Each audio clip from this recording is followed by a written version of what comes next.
En la casa de Efraín hay un canto de verdad.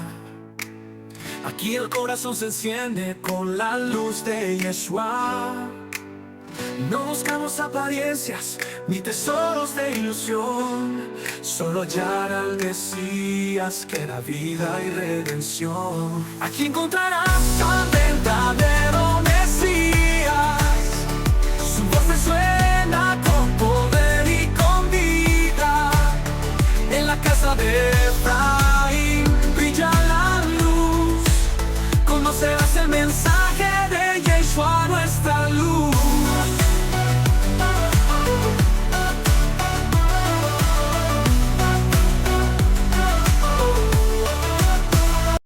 Una cálida bienvenida a toda la gente que nos acompaña hoy en este análisis profundo. Hola, ¿qué tal? Hoy tenemos sobre la mesa un texto que sinceramente sacude bastante los cimientos de cosas que dábamos por sentadas. Sí, desde luego. Vamos a meternos de lleno en una reevaluación radical de una de las frases más famosas, más repetidas y paradójicamente quizás más malinterpretadas de la historia. La famosa frase de Levítico. Exacto. Amarás a tu prójimo como a ti mismo. Una cita del libro de Levítico, capítulo 19. Y para desgranar todo esto, nos basamos en una fuente analítica fascinante. Muy reveladora, sí. Es un documento titulado Perlas de la Torá. ¿Quién es el prójimo? Una lectura mesiánica de la parábola del buen samaritano. Y es un documento que realmente pone las cartas sobre la mesa. Lo que hace el autor es coger esta idea que hemos escuchado 1000 veces. Sí, el típico cliché. Eso es. Una idea que se ha vuelto casi un cliché reconfortante. Un eslogan buenista, diría yo. Y la somete a un escrutinio brutal desde su contexto original y lingüístico. Porque llevamos siglos aplicándole una especie de barniz sentimental a este versículo. Totalmente. Cuando la fuente original apunta a algo muchísimo más exigente y orientado a la acción de lo que habitualmente asumimos. Fíjate que yo siempre había estado muy segura de que amar a todo el mundo era el ideal máximo de este texto. Claro, es lo que nos han enseñado siempre.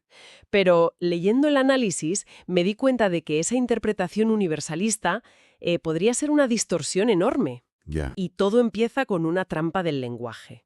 Siempre había asumido que prójimo era simplemente el que tienes al lado, pero parece que el latín nos ha jugado una mala pasada con la traducción.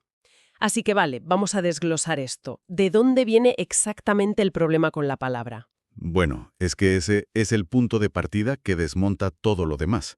La palabra prójimo que utilizamos nosotros en nuestro idioma proviene del latín, viene de proximus. Proximus. Exacto, que literalmente significa el más cercano o el que está próximo, pero en un sentido puramente espacial. De distancia. Sí, de geografía. Sin embargo, el texto fuente hace una corrección de rumbo drástica aquí. Desde la perspectiva de la Torá, esta cercanía no tiene absolutamente nada que ver con la geografía o la distancia física. O sea, nada de metros ni kilómetros. Nada. No se trata de la persona que se sienta a tu lado en el metro o del vecino del quinto. Se refiere a una cercanía efectiva, a una conexión relacional. O sea que el simple hecho de compartir oxígeno en la misma habitación no te convierte en prójimo de nadie. Exacto, exacto. La fuente subraya que es prójimo aquel que se acerca al otro con misericordia, aquel cuyo corazón se mueve hacia el necesitado, pero, y esto es clave, de una forma completamente tangible. Material. Sí, y para que entendamos esto bien, el documento introduce el concepto hebreo que está en la base de todo, la palabra gesed. Gesed. Eso es. Es un término complejísimo, casi imposible de traducir con una sola palabra en castellano. Me imagino. No es un simple sentimiento de lástima. Tampoco es esa empatía pasajera que sentimos al ver una mala noticia en la tele. Ya, el pobrecito. Exacto. Es una combinación activa y feroz de amor, misericordia, lealtad y compasión. Ostras, me gusta mucho ese matiz de lealtad, porque rompe por completo con la idea de que la empatía es suficiente. Totalmente. Leyendo el texto, me daba la sensación de que el estado de prójimo es casi como un verbo disfrazado de sustantivo. Qué buena forma de verlo. Es que no nacemos siendo automáticamente el prójimo de los 8.000 millones de habitantes del planeta. Es algo que francamente hay que ganarse. Lo fascinante de esto es que te conviertes en prójimo justo en el momento en que ejerces el gesed. Si no hay una acción misericordiosa real, no hay proximidad. Ya. Da absolutamente igual si compartís el mismo código postal, la misma sangre o el mismo apellido. El estatus de prójimo es dinámico. Se activa mediante la acción y se desactiva con la inacción. Y claro, para ilustrar esta bofetada de realidad, el texto nos lleva a una historia que prácticamente todo el mundo conoce, el relato de Lucas, la famosa parábola del buen samaritano. Un clásico. Sí, todos tenemos en la cabeza la versión de manual. El hombre asaltado en el camino de Jerusalén a Jericó, los religiosos que pasan de largo y el forastero que le salva la vida. Sí, la versión simplificada. Pero el documento hace algo muy inteligente aquí. Ignora por completo la moraleja infantil de hay que ser buenos y analiza la tensión sociopolítica y psicológica del momento. Que era mucha. Empezando por los que pasan de largo, el sacerdote y el levita. Claro. A ver, hay que entender qué representan estas dos figuras en el siglo I. Son la élite. Los VIPs de la época. Totalmente. Son la cúspide del sistema religioso y moral. Son los que conocen la ley al dedillo. Y la parábola nos dice que ven al hombre medio muerto, pero dan un rodeo. Se apartan. Sí. ¿Y por qué lo hacen? El análisis sugiere que no es necesariamente porque sean monstruos sin corazón. Claro, no son los malos de una película. Exacto. Podría ser simplemente por mantener su pureza ritual. Tocar un cadáver les impediría ejercer sus funciones en el templo. Ya, temas de burocracia religiosa. O quizás por simple miedo, ya que ese camino era un nido de bandidos. Básicamente, el equivalente del siglo XXI a ver a alguien pidiendo ayuda en la calle y cruzar de acera fingiendo que estás muy concentrado mirando el móvil para no sentir culpa. Tal cual. O pensar, bueno, ya llamará a alguien a emergencias, que yo llego tarde a una reunión importante y no me puedo parar. Es una analogía perfecta. Lo que demuestra el relato es que, en el momento de la verdad, el sistema falla. Falla estrepitosamente. Estas figuras podrán tener el estatus, podrán recitar los textos sagrados de memoria, pero al priorizar su propia agenda, sus rituales o su comodidad por encima de la vida humana, demuestran que en ellos no hay gesed. No hay acción. Al no actuar, la parábola dictamina que no son prójimos de ese hombre moribundo. La religión sin acción compasiva se revela como completamente inútil. Y aquí es donde la cosa se pone muy interesante, porque el que aparece después no es un ciudadano ejemplar del mismo grupo que el herido. Para nada.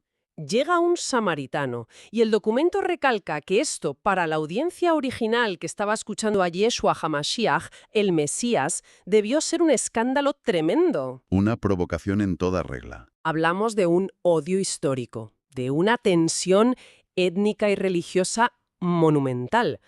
No era simplemente un tipo de fuera, era el enemigo despreciado. Era un choque de trenes cultural enorme. Los judíos y los samaritanos de la época ni siquiera se hablaban, y sin embargo, este supuesto enemigo es quien rompe el guión. Hace lo que los otros no hicieron. Y las acciones que describe la fuente son de un pragmatismo aplastante.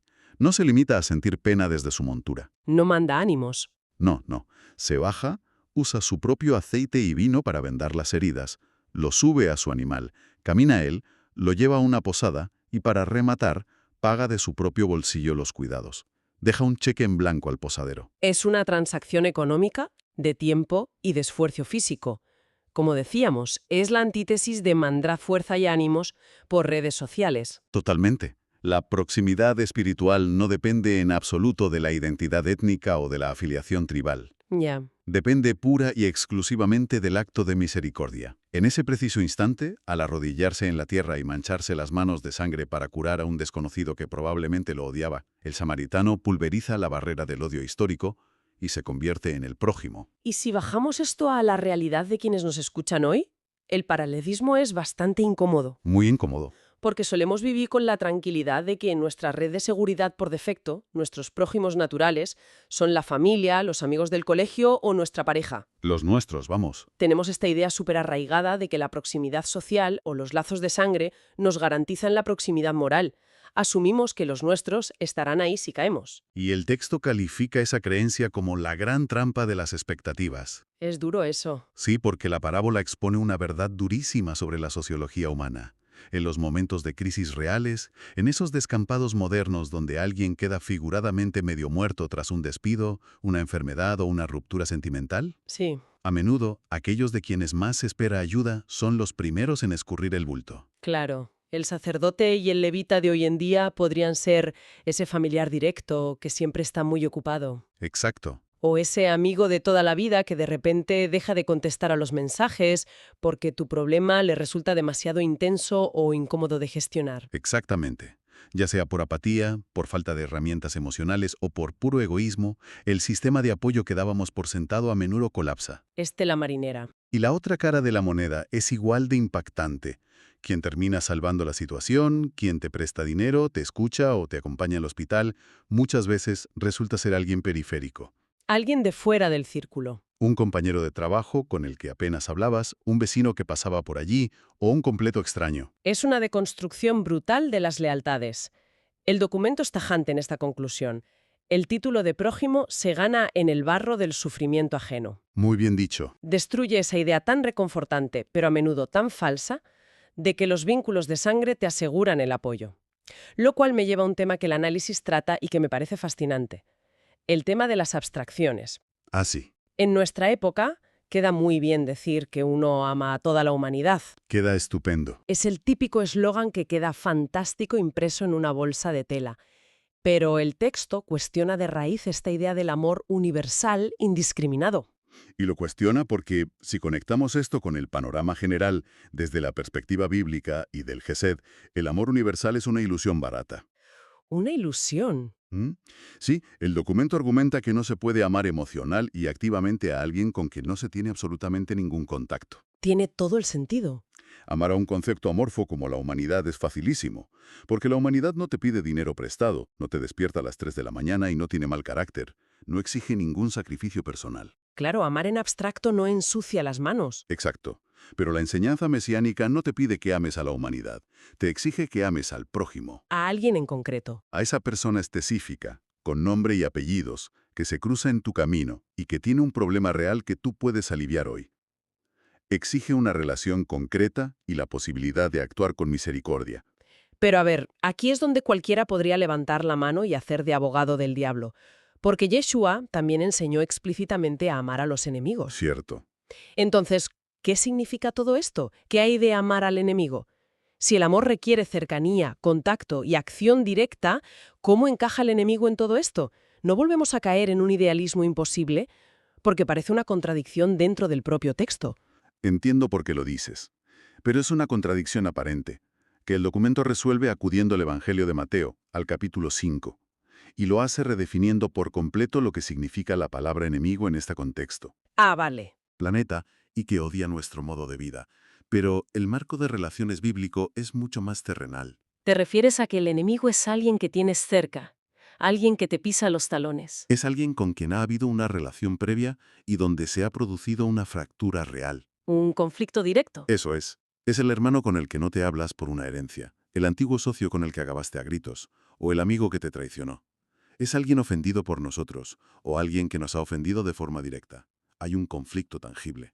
¿Y entonces cómo se aplica el Gesed ahí? Porque enviarle vibraciones positivas desde mi casa haciendo yoga no parece encajar con lo que venimos hablando de la acción. Ni vibraciones positivas, ni retórica sobre el perdón cósmico. El texto de Mateo dice literalmente, deja allí tu ofrenda delante del altar y ve, reconcíliate primero con tu hermano. O sea, acción pura. Amar al enemigo es, de nuevo, un trabajo manual y agotador. Es el acto de tragarse el orgullo, de buscar activamente la paz, de dar el primer paso para restablecer la comunicación y resolver el conflicto de forma práctica. Fíjate en la radicalidad de esa imagen. Te está diciendo que interrumpas el deber religioso más sagrado de esa época, que era presentar la ofrenda en el templo, para ir a solucionar un problema personal. Sí, es brutal. Te está diciendo que reconciliarte con tu enemigo, que es pura acción humana, es más importante que la liturgia. Eso pone en evidencia a los religiosos del camino a Jericó, que eligieron el templo por encima del herido. Por la reconciliación. Y amar al necesitado significa pagar el coste de su recuperación. No hay amor sin acción visible y medible. Llegando a la síntesis de todo este análisis, creo que el mensaje central del documento es ineludible.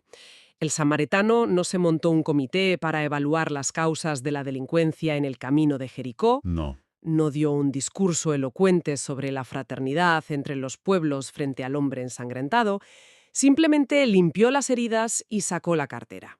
Y nosotros solemos perdernos en grandes debates morales mientras esquivamos a los heridos que tenemos delante. Y esto plantea una pregunta importante, que es la estocada final del texto.